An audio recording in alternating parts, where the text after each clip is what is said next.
So we're going to start with a skill review.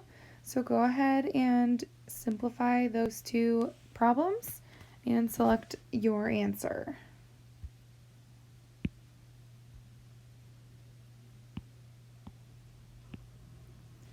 So if we look at this one, we need to distribute. So we're going to get negative 3a to the 5th, b to the 6th.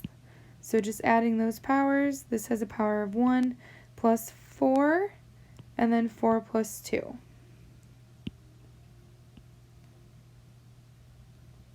And then here we're going to reduce 30 over 5, which gives me 6 over 1. And then I'm going to be left with 1m in the top and 1n in the bottom.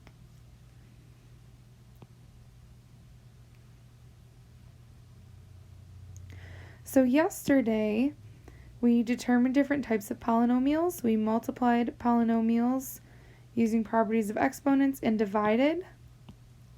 Today, we're going to use the power of a power rule, power of a quotient, and the zero exponent rule, which that one is my favorite.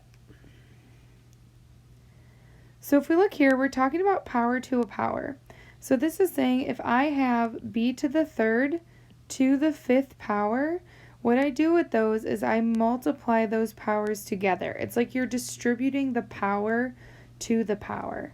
So here I have g to the 6th to the 7th. So g to the 6th times 7, g to the 42. Okay? So if we look here, I'm going to be distributing this 4 to the 2 and the x. So that's going to give me 2 to the 4 gives me 16. And then x, this is to the first power already. So that's x to the 1 times 4. So just 16x to the 4th.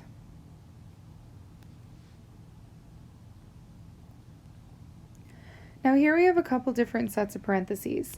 I have this first set, and that is squaring everything inside of it. Then I have this second set of parentheses. So first I'm going to distribute this 2 just to this 2. So that's going to give me 8g cubed h to the 4th to the 4th. Okay, 2 times 2 gives me 4. Now from here I can distribute the 4th power to the 8, the g, and the h. So I'm going to get 8 to the 4th, g to the 3 times 4, and h to the 4 times 4. So 8 to the 4th is going to give me 4,096. And then I'm going to get g to the 3 times 4 is 12. H to the 4 times 4 is 16. So 4,096 g to the 12th, h to the 16th. Okay, for this one, we want to express the volume of a cube with a side length of 5xyz as a monomial, and volume is the side cubed. So volume equals my side length cubed.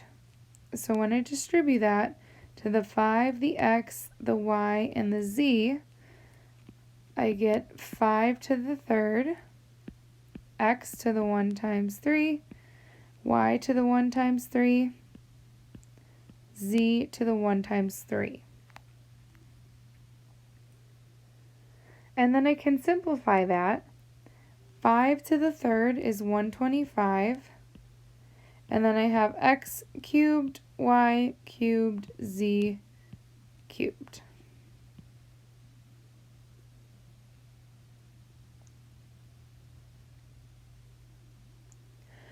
The next thing we're going to talk about is power of a quotient, which is actually kind of similar to the power of a power, except now I have division going on in between my inside my parentheses. So what I'm going to do is just make sure I distribute to everything that's in the top. So that's how I get 3 to the 4th, and everything that's in the bottom. So I get 5 to the 4th. So for this one, we're going to make sure I distribute the 3 to my 4, the C, the D, and the 5 on the bottom. So I get 4 to the 3rd, C to the 3 times 3, D to the 3 times 3, and then 5 cubed as well. And then from there, I can just simplify everything. So 4 cubed is 64. Then I get C to the 9th, D to the 9th, over 125.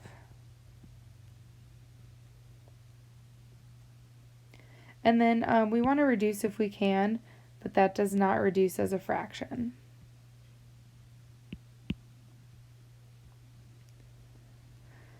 So for this one, we're going to distribute the cube to the 3, M, N, 4, and P.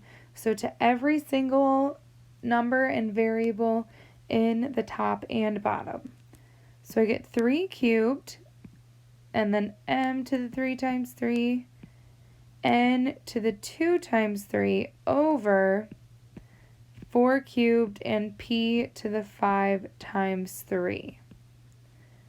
So 3 cubed gives me 27. And then I have M to the 9th, N to the 6th, and then on the bottom, 64, P to the 15. Now we also want to make sure that we're reducing if we can, but in this one we can't because I only have each variable listed one time. So that's going to be my final answer.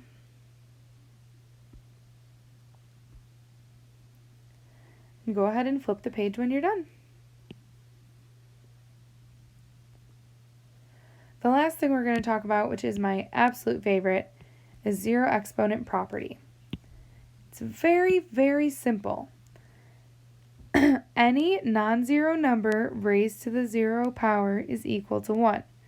So that literally means anything to the 0 is 1. 15 to the 0 power is 1. B over C to the 0 power is 1. 2 over 7 to the 0 power is 1. Okay, so anything to the 0 power is 1. So if I look here, my parentheses are surrounding everything in this problem, except my 0 exponent. Since this whole entire thing is to the 0, this whole thing is just 1.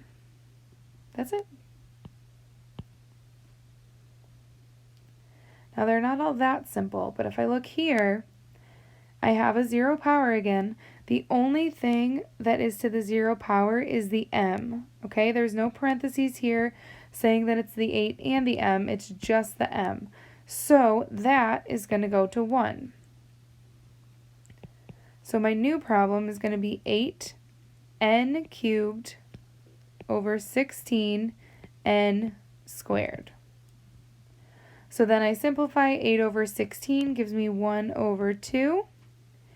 And then we remember with our power rule, or with our division rule, I would get n to the 3 minus 2, which is just n to the first. So there's my final answer. And you don't have to have this 1 here, but you can.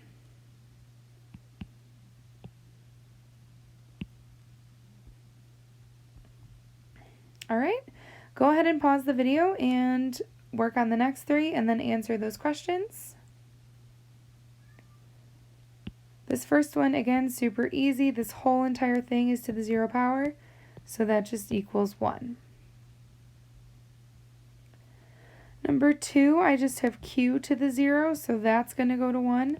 So I have 36 x cubed h squared over 4 x squared h to the 8th. So 36 over 4 is going to give me 9 over 1. X to the 3 minus 2 is just x. And then h to the second, this part here, would be h to the second minus 8, which gives me a negative. So I need to put that in the bottom so it's positive. So h to the 6th.